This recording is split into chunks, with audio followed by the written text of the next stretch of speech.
welcome to The Correspondent. This is your host Hajra Haroon and I'm here today with another episode of my segment Now You Know.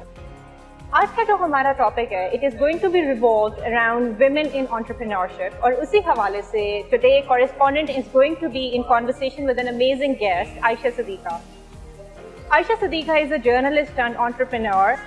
She's also a former teacher. इसके अलावा उनका marketing में भी experience है और recently उन्होंने अपना एक नया प्रोजेक्ट स्टार्ट किया है यहाँ लाहौर में कूपर रोड पे आफ्टर पार्टी के नाम से।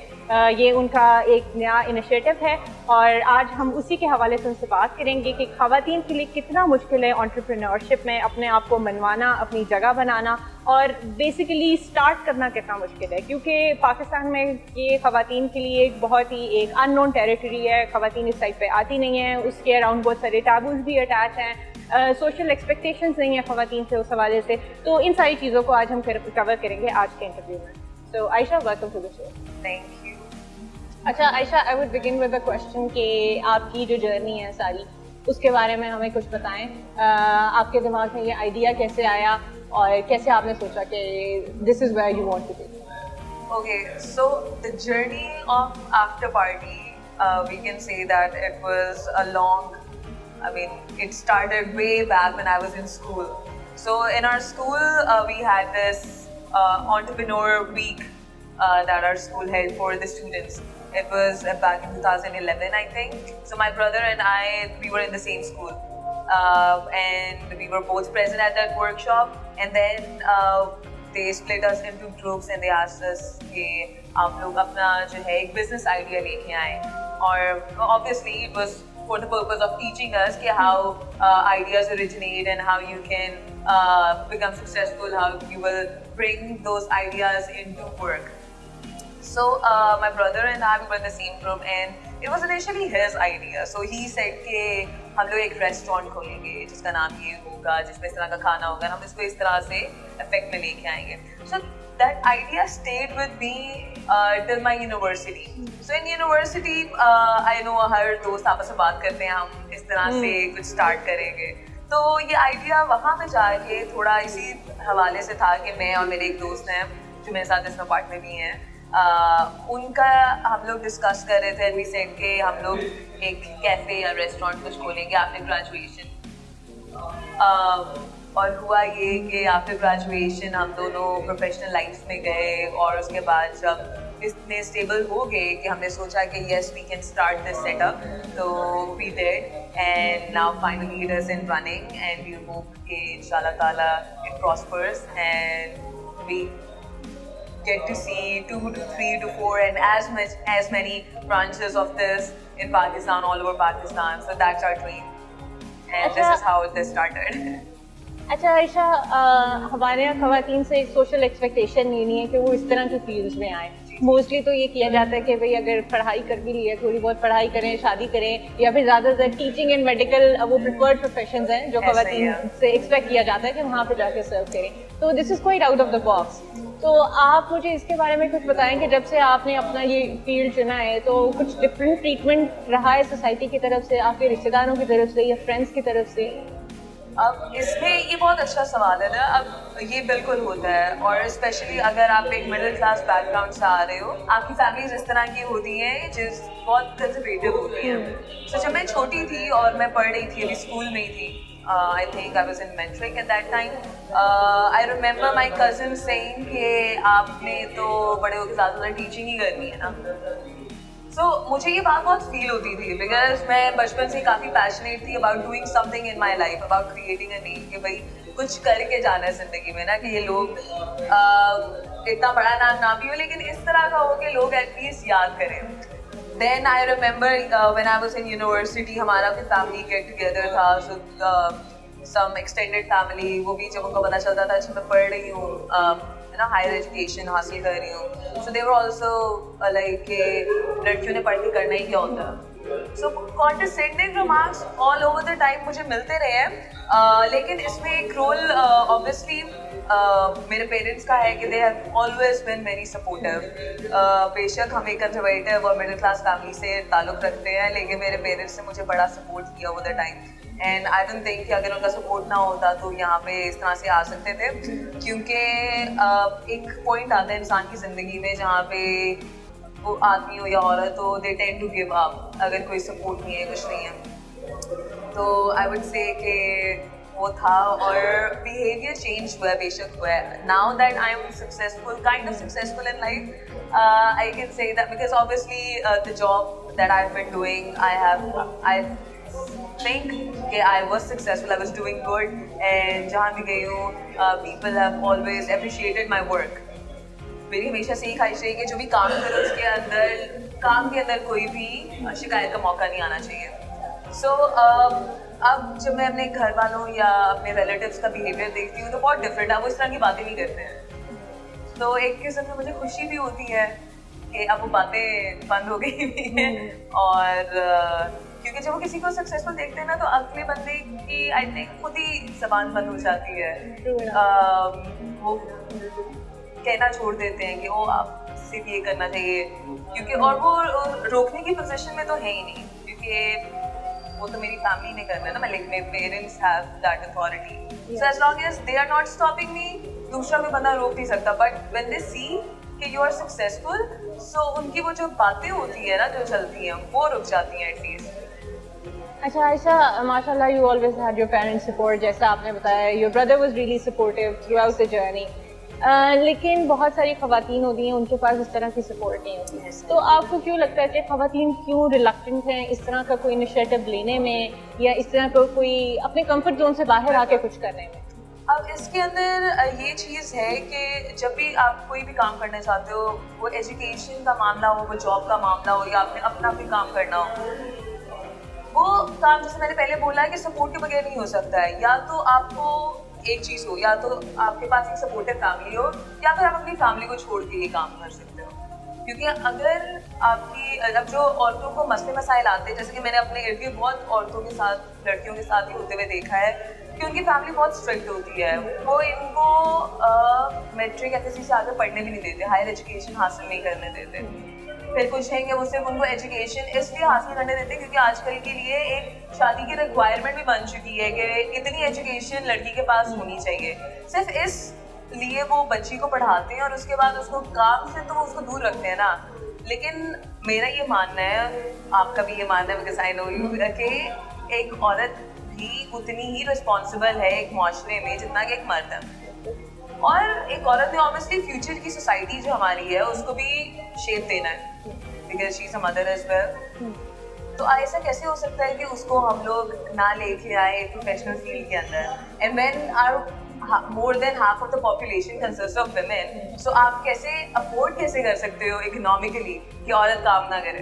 तो जब तक वो इस तरह से नहीं रही, we have to be practical about it। हर चीज़ ना आपका रिलीजन इस चीज़ से आपको रोकता है, ना हमारा लॉ इस चीज़ से रोकता है। तो ना families need to understand as well कि इसमें कोई बुराई नहीं है, और बल्कि अगर वो सपोर्ट करेंगे तो ज़्यादा अच्छा होगा। क्योंकि अब एजुकेशन के साथ माशरा इस तरह से है, सोशल मीडिया के ऊपर हम देखते हैं कि एक्सपोजर तो है लोगों के पास, and now people want to do it as well.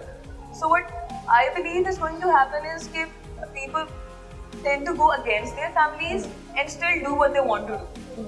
सो उससे बेहतर नहीं है कि फैमिलीज खुद ही सपोर्ट करें अपने बच्चों को कि वो करें जो वो करना चाहते हैं जिंदगी में। सो आई बिलीव कि मेहनत नहीं कभी भी हारनी चाहिए, हिम्मत नहीं हारनी चाहिए। जब तक आप करते रहोगे तब तक कोई ना कोई रास्ता निकल आता है। क्योंकि बेशक मेरी फैमिली सपोर्टिव रही है, लेकिन as I said I do not belong come from a privileged background. तो हर चीज़ क्वालिटी एजुकेशन हासिल करने के लिए पहले तो मुझे स्कूल बड़ा अच्छा मिल गया, टैग हायर सेकेंडरी स्कूल, वहाँ से मुझे बड़ी अच्छी एजुकेशन मिली, और उसके बाद मुझे यूनिवर्सिटी में भी अच्छी जगह दाखिला मिल गया, स्कॉलरशिप मिल गई और सब। तो इन सब चीज़ों ने मुझे शेप किया उसके बाद। लेकिन मैंने हिम्मत नहीं हारी। मेरे पेरेंट्स से भी एक वक्त आया कि उन्होंने बोला कि क्या करना है इससे आगे करके ना, बट अगर मैं वहीं पे कह देती कि हाँ क्या करना है ना, छोड़ो शादी करेंगे और आराम से बैठेंगे, नहीं, एक था कि कुछ करना है, कोई मार्क छोड़ के जाना है, तो उसके लिए हिम्मत करनी थी, कुछ करना था, बस लगे रहे। आहिस्ता आहिस्ता मैंने पहले पार्ट टाइम जॉब से स्टार्ट किया, पार्ट टाइम जॉब के बाद फुल टाइम जॉब विद किया, प्रैक्टिकल काम कुछ भी नहीं आता था मार्केटिंग में, सीखा, उसके बाद जर्नलिज्म ज्वाइन किया, जर्नलिज्म की पढ़ाई तो ले ली थी लेकिन पता नहीं था वो प्रैक्टिकल कैसे होता है, तो वहाँ से सीखा काफ़ी कुछ, 2-3 साल वहाँ पे लगाए और सीखने के बाद फिर हमारा जो ख्वाब था वो हमने पूरा किया कि एक कैफेटेरिया लाहौर में खोलना है। अच्छा आयशा, एक ये स्टिग्मा नज़र आता है कि ख़वातीन जो है वो पावर पोजीशंस में आपको नज़र नहीं आती, और ये पाकिस्तान में सिर्फ ये फिनोमेनन नहीं है, ग्लोबली ये आपको ये चीज़ देखने में नज़र आती है। और काफ़ी सारी मेरी इस मामले में जो ख़वातीन सर्व कर रही हैं हायर पोजीशन पे, उनसे मेरी बातचीत भी होती रहती है, और वो यही कहते हैं कि अगर आप if you are lucky enough कि आप किसी ऐसे पोजीशन पे पहुंच जाओ थ्रू हार्ड वर्क, तो इवन देन लोग आपको सीरियसली लेते हैं, बिकॉज जो आपके मेल काउंटर पार्ट्स हैं या आपके कॉलीग्स रहते हैं, उनको वो हमेशा उनको लगता है कि ये तो टेम्पररी एक चीज़ है और इट्स जस्ट अ फेज, कि बस वो शौक में कोई औरत आके निकल रही है, कोई उसको सीरियसली नहीं लेता कि हो सकता है आपका पैशन हो या आपका कोई एक्चुअल गोल हो सकता है ज़िंदगी में। तो इसके बारे में कुछ बताएं कि have you felt that pressure from your clientele या फिर आपके मेल कंपेटिटर्स जो हों, आपको कभी ऐसा लगा है कि बीइंग अ फीमेल एंटरप्रेन्योर कहीं लोग आपको वो अटेंशन नहीं देते जो शायद एक मर्द एंटरप्रेन्योर को देते हैं? अच्छा, इसके अंदर ना एक चीज़ ये है कि एज यू सेड के पावर पोजीशंस में लड़कियों का आपने बहुत कम देखा और उनको ट्रीट भी डिफरेंटली किया जाता है। अब इसके अंदर जो मैंने ओवर द इयर्स फील किया चीज़ सबसे पहले तो वो ये है कि वो जॉब हो या अपना काम हो, हर जगह पे इस तरह से है। आप ऑफिस में भी जाते हो ना, अगर इंटरव्यू आपका है तो आपसे पहले पूछते हैं कि आर यू मैरिड और नॉट, बिकॉज उनका माइंडसेट फौरन बदल जाता है अगर आप बताओ कि you are married, then they tend not to hire you because they feel like कि अगर ये शादीशुदा है तो इसके तो मसले मसाइल बहुत ज़्यादा होंगे। Exactly, and I would like to add something here because I am married and मैं जब भी जाती हूँ तो मेरे से ये सवाल होता है कि किसी इंटरव्यू में जाऊँ तो ये सवाल होता है कि is your husband going to be okay with that? Exactly. तो मुझे ये समझ नहीं आती कि भाई मैं यहाँ पे ये सवाल कभी भी आदमियों से नहीं पूछा जाता है कि is your wife going to be okay with you doing this job? तो ये एक बहुत बड़ा अलमिया हमारी सोसाइटी का कि कभी भी एक औरत जब जाती है इस तरह से जॉब हो या काम करने तो उसको हमेशा एक शौहर के पर्सपेक्टिव से देखा जाता है कि वो शादीशुदा है कि नहीं है। अच्छा ठीक है, अगर शादीशुदा नहीं है तो they have less problems with you, but अगर आप शादीशुदा हो तो फिर वो बहुत सारी चीज़ें हैं जिसको माइंड में रखते हैं कि अच्छा इसका फ्यूचर क्या होगा, अगर हम इसको हायर कर लें तो ये लॉन्ग टर्म हमारे साथ चल सकेगी कि नहीं चल सकेगी, ये होगा वो होगा, इतने मसले मसाइल। अब personally because I am not married है बट इसलिए मुझे वैसे तो इतना फील नहीं हुआ, लेकिन जब अपना काम ही हम शुरू कर रहे थे, क्लाइंट्स के साथ डील कर रहे थे, डिफरेंट वेंडर्स के साथ हम डील कर रहे थे, तो उसके अंदर थोड़ा सा मुझे पता चला बिकॉज एक दो दफ़ा मैंने काफ़ी फील किया कि जब हम लोग कुछ वेंडर्स के पास जाते थे, उनसे डिस्कस करते थे, हम लोग ने ऑर्डर देना होता था फर्नीचर का, इलेक्ट्रिसिटी का, लाइट्स का या फिर क्रॉकरी का, तो उसमें एक दो दफ़ा मैंने ये फील किया कि जब मैं अकेली गई और मैंने जाके उनसे बात करने की कोशिश की तो they were not taking me so much seriously because I was not getting the attention a potential customer should get, because हम लोग का सेटअप काफ़ी बड़ा है, हम लोगों ने अच्छा खासा मतलब सामान लेना होता था, जिस भी वेंडर से लेना होता था, सो अच्छा खासा हमने बिगेस्ट वेंडर्स को भी हमसे we were potential clients for them and we were a big huge client for them,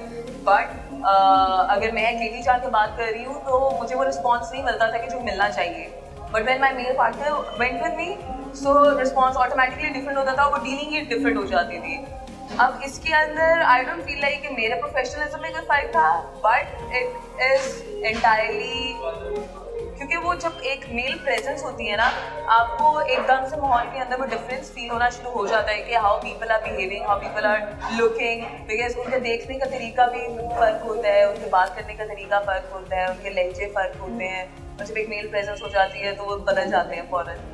तो ये चीज़ें आई नो आपने भी बड़ी दफ़ा नोटिस की होंगी, बिकॉज बीइंग वुमेन हम जहाँ पे भी चले जाएँ, हम बस स्टॉप पे हों, हम बाज़ार में हों, हम मॉल में हों, हम कहीं पे भी हों, ये चीज़ें, ये नज़रें और ये लहजे हमें देखने को सुनने को मिलते हैं। सो प्रोफेशनल एरिया भी ज़्यादा फ़र्क नहीं है, यहाँ पे भी majority I think Aahista Aahista हमारी सोसाइटी बेहतरी की तरफ आ रही है और मुझे उम्मीद है कि हम बेहतरी की तरफ ही जाते रहेंगे। तो मैंने चेंज तो देखा है काफ़ी, टू बी ऑनेस्ट, लेकिन अभी भी हमें काफ़ी बेहतरी की ज़रूरत है।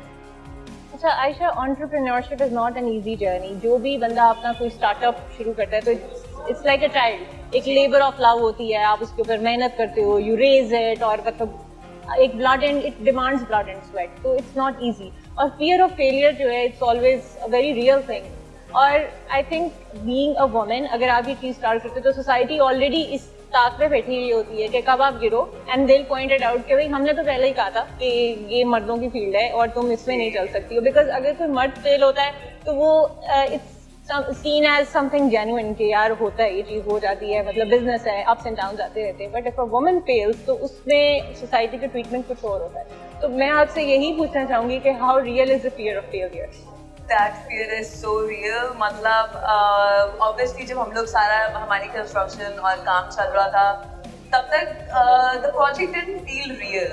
तब तक तो एक ख्वाब ही था, लेकिन the day it started, the day हम लोगों ने इसकी ओपनिंग कर दी और it came into running, उस दिन से जो fear of failure था ना वो एक दिल में बैठा हुआ था कि अब हमने अल्लाह का नाम लेके स्टार्ट तो कर दिया, लेकिन अल्लाह ना करे कि अगर कुछ होता है, नहीं चलता, मतलब कस्टमर नहीं आते, because it's a risky business, it's always risky, people will like it और not, people will appreciate it और नॉट।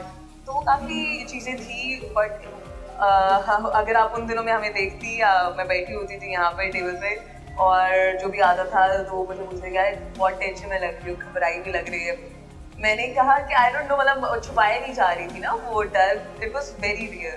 बट अब हम लोग माशाल्लाह काफ़ी लोग आना शुरू हो गए हैं, वो डर आहिस्ता आहिस्ता जा रहा है। तो आई गेस कि कंपेटिटर्स हैं, बेशक हैं, और एक वो फेलियर भी है। और जहाँ तक बात हुई फूड बिजनेस में, इस तरह के कैफे या रेस्टोरेंट्स में मैंने बहुत कम लड़कियों को देखा है कि जो आगे आते हैं। मोस्टली लड़के ही होते हैं जिनका ख्वाब होता है 2-3। अब खासतौर पे जो इस तरह के हमारे तरह के बैकग्राउंड से उठ के आते हैं लोग, उसमें मैंने हमेशा लड़कों को देखा है।